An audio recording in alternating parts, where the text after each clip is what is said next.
was looking for a new keyboard that was wireless and that was able to work properly with multiple computers. So, and another reason that why I needed this new keyboard is to improve my touch typing. So I mean, I know that for touch typing you need to exercise, and you need to learn how to write better, and the keyboard is not the main thing, but it helps a little bit. So yeah, I was looking on it. I saw the video of Ali Abdal about touch typing, and he talked about the Magic Keyboard. So when he talked about it, and he praised it because he said that it is the buttons are easy to press and things like that, so it improves the touch typing.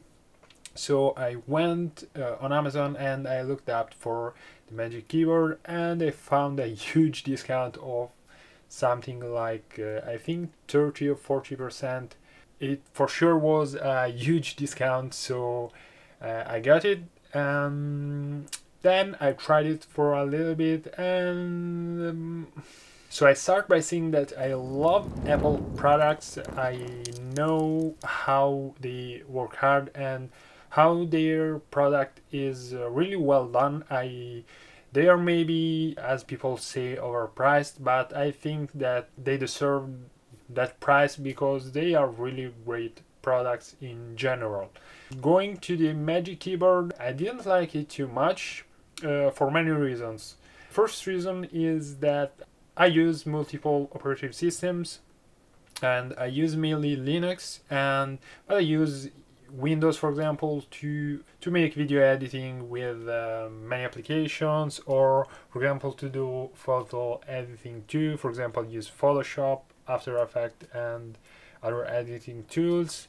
So I mainly use Windows for this reason. I use Linux for programming, and other than this I use the Macintosh, but mainly I use Linux, and yeah. And the problem is that with the Magic Keyboard, using it with Linux, it was a real big problem because you had to map all the keys. There are applications that work great, that do things for you, that I found only later, but I have tried them. For example, there is this open source application that is called 𝗠𝗢𝗘.sh, that you can find on GitHub. It is great, it is a great application, but it has some problems. It doesn't map some keys. I have the Italian keyboard, and some keys are not mapped well, and it has other problems. For example, since on the Mac you use the Command key to copy, so you use Command C and Command V to paste. On the Windows and Linux you use Control C and Control V. And with this application, for example, as they should do because they don't have any alternative, they map the control key with the command key, and it is a little bit problematic if you want to use other applications, because sometimes you want to use the control key but now it is mapped to the command key, things like that, and it is a little bit problematic. That was a huge problem for me, and I had to do the same for Windows. So using it with the MacBook, it worked flawlessly, and it was working pretty well.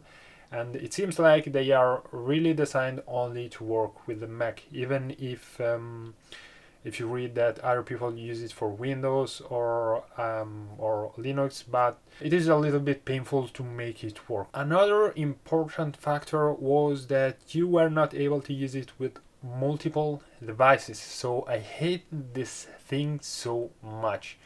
I mean, they know I'm really sure that they can think of a great system to make it work with multiple devices.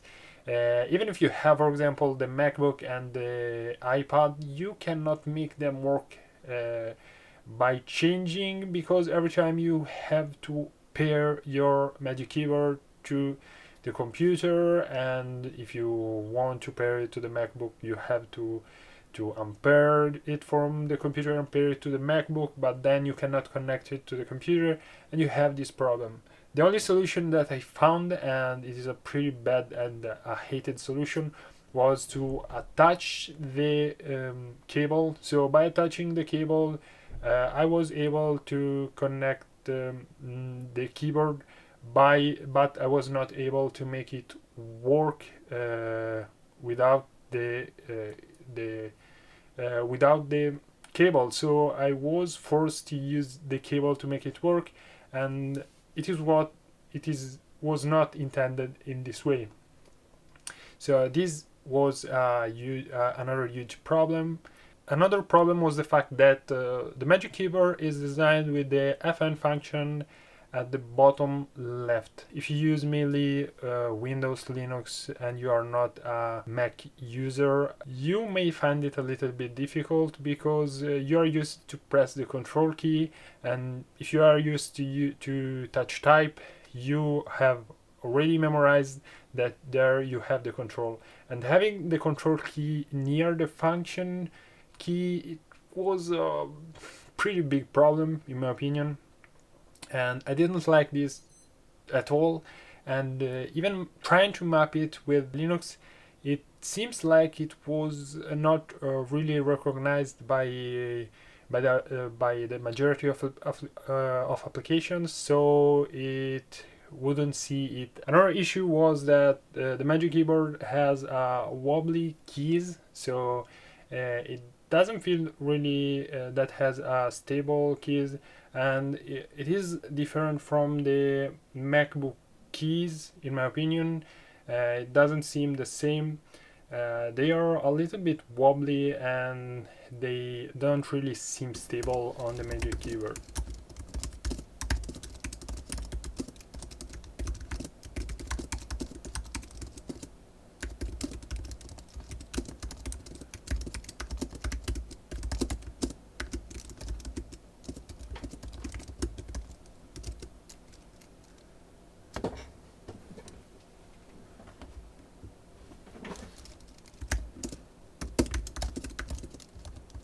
So what was the solution? Basically the solution was that I have looked on YouTube and internet for other keyboards. I have found the Logitech MX keyboard that it is always compared by people with the Magic Keyboard. It was, I think, the main one that I like the most. I was a little bit skeptical because I know Apple, how it works. I looked it up and I found a huge discount for this one too, so I took it. The main advantage that I have from the other keyboard is that the Magic Keyboard is the small one, so I don't have the numeric pad. On the other hand, with the MX key, I have the numeric pad. The main thing that I found when I tried it is that first of all is super heavy. Compared to the Magic Keyboard is really heavy, but after trying it, I found myself really satisfied by using the MX key compared to the Magic Keyboard. I found that the keys are really well done and well constructed and were satisfying to press. I didn't even think of seeing this compared to Apple keyboard, but I think that the overall construction product was really great. Another major advantage that I absolutely loved about this keyboard is the fact that you can pair it with multiple devices, and it was cool and easy. You have 3 main buttons, and when you press that button it connects automatically to that device. You have basically per 3 devices. They give you a dongle. I don't know if it should be pronounced in this way. That USB that give you to connect with, I think, Wi-Fi to the keyboard. So and with that key you can even work in the BIOS, for example, when you are booting your computer. If you have dual boot like me, I use Linux and Windows, you can change with this USB, and you cannot do it with Bluetooth. So if you want to use it mainly with Bluetooth, you have to think about this thing here. Another amazing feature that they have is the fact that you can change the main functions of the F1 to F12 keys by pressing Fn and ESC. So basically you can swap between the function keys and the function of the keyboard. So say for example that by default when you're using the keyboard, the F6 key, if I remember well, you can change the backlight. By pressing it at the beginning, it changes the backlight. But if you want to press the F6 key, you have to press Fn and then the F6 key. But if you want to change this behavior, you just simply have to press the Fn key and ESC, and it will map all the F1 keys to have to be the default one. So the next time if I press the F6 key, it will work directly with the F6, and if I instead press the Fn and F6 key, it will change the backlight. And this is a huge feature that is a little thing, but it is huge because you will not waste your time by mapping and maybe it doesn't work, or it give you other problems or things like that, and you can easily work around this thing, and it was really cool. And another thing compared to the Magic Keyboard is that you have backlight. I mean, with the Magic Keyboard you don't have backlight. It depends, but you may need it or you don't need it, but if you get a feature on Plus is always better.